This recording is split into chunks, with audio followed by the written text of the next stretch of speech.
অরিজিৎ শেষ, হঠাৎ কেন এমন বললেন শান? শানকে হামেশাই অরিজিৎ সিং এর প্রশংসা করতে শোনা যায়। এদিন তিনি আবার কোন কথা বললেন গায়ককে নিয়ে? বলিউডের অন্যতম খ্যাতনামা সঙ্গীত শিল্পী হলেন শান, হরফে শান্তনু মুখোপাধ্যায়।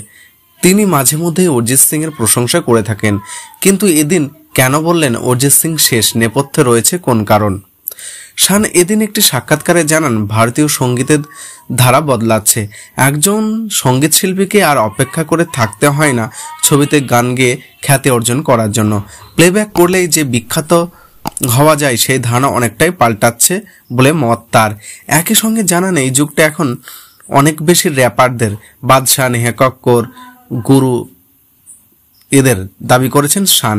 এই কথা বলতে গিয়ে পিটিআইকে দেওয়া সাক্ষাৎকারে শান জানান, অরিজিৎ হলেন শেষ মানুষ যিনি ছবির গান গেয়ে এতটা খ্যাতি পেয়েছেন। বর্ষিমান গায়কের কথা, আজ সঙ্গীতের জগতে যত বড় নাম আছে সবাই হয় র্যাপার, না হলে নিজেদের ব্যান্ড আছে বা ইউনিক কোনো মিউজিক স্টাইল আছে।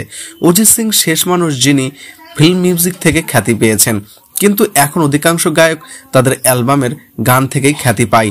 আজকাল ফিল্ম মিউজিক থেকে আর কোনো তারকা তৈরি হয় না।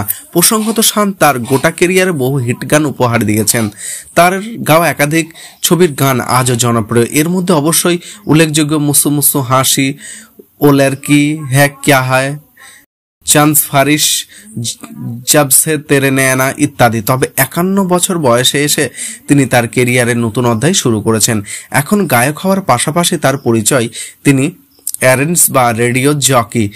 ভিডিও নেশায় তিনি এখন একটি শো সঞ্চালন করেন।